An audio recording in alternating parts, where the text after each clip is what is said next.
네, 프리미어리그 추리뷰입니다. 에버튼과 토트넘의 경기. 네, 금요일에서 토요일이 됐대요. 네네네, 맞아요. 주말은 맞는데 현지 시각으로 주말이 아니죠. 보기 좋은 시간이죠, 한국에서는. 네. 다음날 이제 또 토요일이고 하니까. 그러네. 네. 그런 시간을 잘 유의하시고 보시면 될 것 같고요. 네네. 두 팀 간의 맞대결은 사실 유독 토트넘의 에버튼한테 그동안 되게 강했어요. 17경기 8승 7무 2패입니다. 근데 15경기 동안 패배가 없다가 최근 2경기 연속으로 졌어요. 네, 지금 굉장히 크게 이제 웃음소리가 들어갔을 것 같은데 이제 안에서 주책남들 녹음을 하고 있기 때문에 네, 종인이 형이 안 나오지만 나온 것 같은 네. 그런 효과가 있는 것 그 같아요. 점은 좀 양해를 해주세요. 이어폰 꽂고 들으시면 특히 그게 더 크겠다. 네, 맞아요. ASMR처럼. 그쵸. 아무튼 최근 이제 토트넘이 에버튼한테 2연패를 당하고 있는데 올 시즌 맞대결을 보면요. 9월 14일에 있었던 리그 초창기 초기 때의 경기는 칼버트 루인의 결승골로 에버튼이 1대0으로 네, 기억나요. 이겼고요.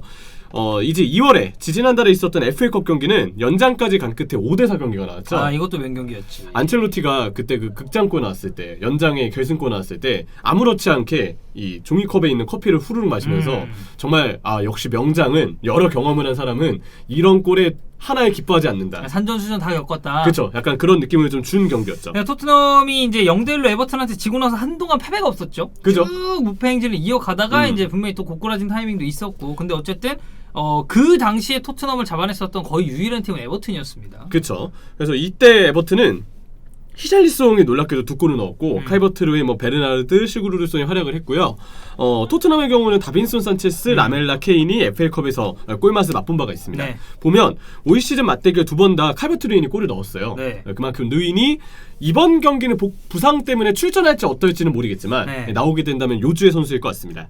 안첼로티의 토트넘 상대 기록은 4승 1무 2패, 무리뉴의 에버튼 상대 기록은 12승 5무 4패고요. 무리뉴가 워낙에 프리미어리그에서 이제 장기간 활동을 했었고, 그쵸. 맨체스터 유나이티드, 첼시 이제 좀 강팀들 맡으면서 에버튼이 물론 강했던 시기도 있지만 올해 에버튼이 꽤 좋단 말이에요. 근데 과거를 좀 돌아봤을 때, 그러니까 무리뉴가 한창 첼시 이끌고 이럴 때는 워낙에 그때 첼시가 강했으니까. 그렇죠. 그래서 보면 무리뉴가 이번에 2연패 당한 거 아니면 에버튼한테 12승 5무 2패였으니까 얼마나 그간 강했는가 좀 알 수 있는 대목이고요. 안첼로티와 무리뉴의 전적은 4승 4패로 동률입니다. 그러네. 네, 어떻게 균형이 좀 깨지게 될지. 매치 팩트로 이제 넘어가면요. 에버튼은 최근 공식전 5경기 무승. 토피스 분들 사이에서 안첼로티도 이제 좀 아쉽다는 얘기들이 좀 나오고 있습니다. 네. 최근 이제 공식전 5경기에서 2골을 넣는데 그쳤으니까 리그뿐만이 아닌 컵대회까지 포함해서도 에버튼의 최근 득점 기록은 좋지 않습니다. 그러니까 칼버트 루인이 시즌 초반에 되게 좋았습니다만 득점 페이스가, 그러니까 약간 손흥민 선수랑 그 페이스 자체가 조금 비슷한 것 같아요. 둘이 그렇죠. 좋을 때 같이 좋았다가 지금 안 좋을 때 좀 같이 살짝 떨어져 있는 느낌. 팀의 지원이 전반기보다 조금 아쉬워진 것도 둘 다 맥락이 좀 비슷한 것 같습니다. 맞아요. 그리고 리그도 올 시즌은 유독 구디슨 파크에서 조금 아쉬운데 5승 3무 7패 홈 성적이에요. 네, 이게 에버튼 홈에서 열립니다. 그죠. 근데 구디슨 파크에서 원래 되게 강했는데 올 시즌은 오히려 원정에서 9승이고 홈에서는 5승에 그치는 아쉬움이 있고요. 그러네. 홈은 패배가 더 많고 원정은 압도적으로 승률이 좀 괜찮은 그죠. 에버튼입니다. 그리고 이제 토트넘의 매치 팩트를 살펴보면 공식전 5경기 1승 1무 3패고요. 이쪽도 이제 안 좋은 건 마찬가지니까. 네, 원정 10경기 3승. 그렇게 좋은 기록은 아닌데 이제 순위를 봐야 됩니다. 에버튼은 48점으로 8위, 토트넘은 49점으로 7위인데 토트넘이 일단 이길 시에는 6위 리버풀과의 순위를 탈환할 수가 있고요. 그리고 지금 에버튼은 5위 첼시와 6점, 6위 리버풀과 4점 차 8위인데 한 경기를 에버튼이 더 치렀습니다. 그러니까 에버튼 입장에서도 아직까지 유럽 대행전에 진출할 수 있는 가능성은 여전히 남겨두고 있다. 그렇죠. 게다가 바로 윗순위 1점 차에 있는 토트넘까지 넘어서게 되면 에버튼으로서는 확실히 경기 수까지 고려했을 때 경쟁력을 더 가질 수가 있겠고요. 반대로 이제 토트넘은 경기 수가 경쟁팀들과 같은 상황에서 4위 웨스트햄하고 6점, 5위 첼시하고 5점 차예요. 챔피언스리그 진출을 목표로 하고 있는 토트넘이기 때문에 이 경기에서까지 패한다면 사실상 가능성이 굉장히 희박해질 것이다. 그러니까 올 시즌을 보면 진짜 그 챔피언스리그 진출권, 그러니까 우승은 이제 맨체스터 시티가 좀 굳혀가는 분위기고, 그죠. 챔피언스리그 진출권 그리고 유로파리그 진출권까지 유럽 대항전 나가는 팀들 간의 격차도 적고 여기가 되게 팍 터진단 말이에요, 전체적으로. 그리고 웃긴 건 안 좋을 때는 은근히 또 같이 안 좋은 경우가 많습니다. 그렇죠. 이 팀들 비교를 해봤을 때. 그래서 보면은 3, 4, 5, 6 그리고 이제 7, 8 이렇게 이 팀들끼리 경쟁하는 구도로 볼 수 있을 것 같은데요. 향후 일정을 보면 에버튼은 아스날, 빌라, 빌라, 웨스트햄, 셰필드, 울버햄튼, 맨시티. 안 좋네. 안 좋아요. 일단 아스날 좀 뭐 그래도 위협이 되고 아스톤 빌라 괜찮고 웨스트햄이 이제 직접적이죠, 엄청나고 네. 마지막 경기가 이제 맨시티라는 게 좀 걸리는 부분인데 네. 토트넘도 보면은 일단은 맨체스터 시티랑 리그 결승이 있죠. 그렇죠. 이 결승전은 사우스햄튼전 다음에 치러집니다. 네. 이렇게 예정이 되어 있고 리그만 봤을 때 사우스햄튼, 셰필드, 리즈, 울버햄튼, 빌라, 레스터. 레스터 있긴 한데 에버튼보단 괜찮네. 네, 마지막 레스터 전까지는 이전까지는 그래도 괜찮은 편인 것 같아요. 왜냐면 레스터도 지금 시즌 끝날 때까지 챔피언스리그 티켓 경쟁을 할 가능성이 굉장히 높기 때문에 그죠. 이 팀도 동기부여가 떨어지진 않을 거거든요. 이때 가서도. 그래서 정확히는 이제 아스톤 빌라전 전까지, 왜냐면 이때는 그릴리시가 나올 가능성이 크니까 그쵸. 그 전까지 최대한 승점을 쌓아놓고 이 맨체스터 시티하고의 리그컵 결승에서 목전하는 트로피를 드는 것, 이게 가장 큰 과제일 것 같습니다.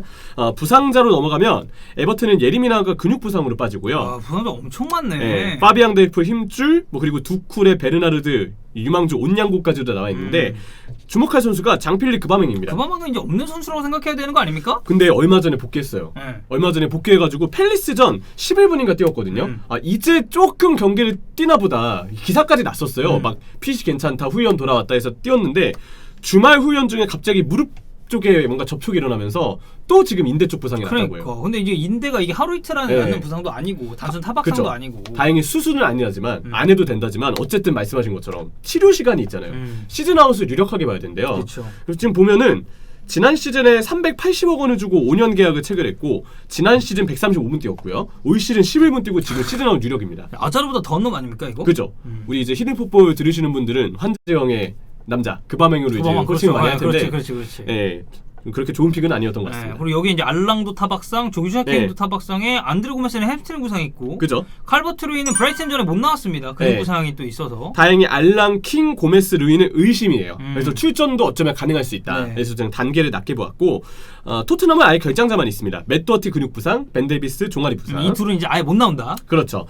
키플레어를 이제 비교를 해보면 하메스 로드리게스는 일단 역시 당장 느인의 출전이 애매한 상황에서 불투명한 상황에서 하메스는 투톱의 한 명으로 나올 수도 있고 3명의 미드필드에 공격형 미드필드로 나올 수도 있습니다. 그렇지. 네, 어쨌든 하메스는 세트피스 그리고 토트넘이 뭔가 밸런스가 무너져 있을 때 창의성을 발휘해줘야 될 자원으로는 당연히 손꼽을 수가 있겠고요.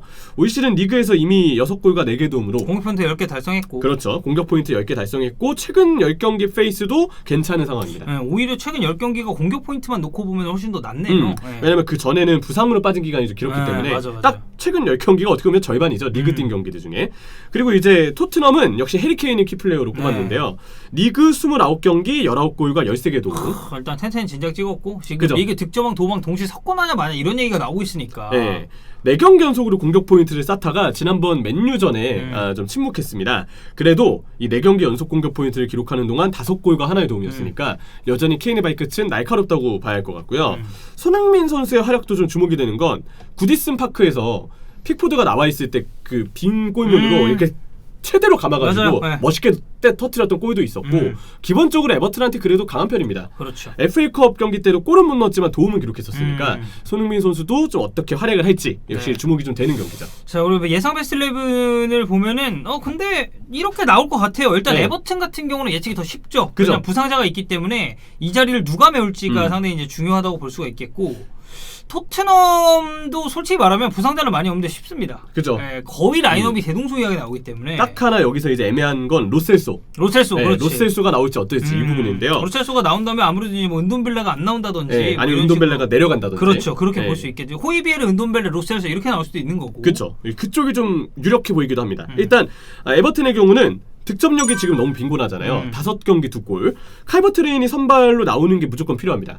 그래서 3-4-1-2가 되느냐 3-5-2가 되느냐 느인의 선발 여부가 중요할 것 같고 예리미나가 부상을 당했어요. 그래서 지난 브라이튼전 때 수비형 미드필드로 올라왔던 홀게이트가 다시 센터백으로 내려올 가능성이 큽니다. 그렇죠. 그래서 이제 고드프리, 마이클 킨, 여기 이제 홀게이트까지 백스리를 이제 들고 나올 것 같고 토트넘은 이게 변수예요.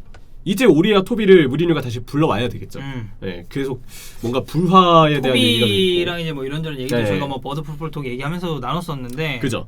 꾸준히 이 선수들을 어쨌든 풀백과 센터백으로 써야 됩니다. 특히나 이제 다이어 기용은 멈춰. 왜 지난번 맨유전을 통해서 한번 하긴 했었죠. 한번 쿨타임 타서 나올 때가 됐다 싶었는데 나왔는데 여전히 역시나 못했죠. 예상들의 뭔가 모습이었고 호이베르의 파트너로 지금 보시는 것처럼 시소코가 중미, 은돈벨레가 공미일 수도 있겠지만 은돈벨레가 뒤로 내려오고 지난 경기 활약이 괜찮았던 노셀소가 공미로도 올라갈 수 있으니까요. 개인적으로는 노셀소가 올라와서 은돈벨레, 호이비에리랑 같이 뛰는 게 좀 더 나은 그림인 것 같긴 합니다. 네, 이거는 뭐 이제 약간 사람 뭐 개인차고 네. 저희가 이제 저희 나름대로 베스트 11을 선정을 해본 거니까 그렇죠. 이거는 이제 참고해서 봐주시면 될 것 같고 이날 주심이 마이클 올리버 그리고 VAR이 안드레 마리노입니다. 네. 뭐 사실 잉글랜드 주심들은 그때 컨디션에 따라서 편차가 너무 크기 때문에 그래도 이제 마이클 올리버는 그 중에서 좀 네. 양반이다라는 평가가 또 있으니까. 그렇죠. 근데 저점일 땐 누구보다 최저점을 찍는 그렇죠. 인물이긴 하거든요. 안 좋을 때는 너무 경기를 맞아요. 망쳐버리는 게 좀 특징이고 안드레 마리노가 VAR인 것도 좀 걸리긴 하네. 소요 시간이 좀 길겠죠. 네. 네. 그래서 이 경기는 이제 토트넘 경기 또 손흥민 선수의 선발도 유력한 경기니까 이스타 TV와 함께 재밌게 좀 봐주시면 될 것 같습니다. 맞습니다. 뭐 어쨌든 저희가 이제 프리미어리그 프리뷰까지 진짜 프리미어리가 이제 시즌 막바지로 달려가고 있어요. 한 달 남았죠? 네, 네. 진짜 얼마 안 남았습니다. 한 대여섯 경기 정도, 대여섯 경기 한 5경기 정도 남았죠. 이제 양 팀들 전체를 다 네. 했을 때, 뭐 에버튼이 한 경기가 적다고는 하지만 일단 우승은 어느 정도 판가름이 낮고 그 밑에 싸움이 치열하니까 이 경기도 굉장히 재밌을 것 같습니다.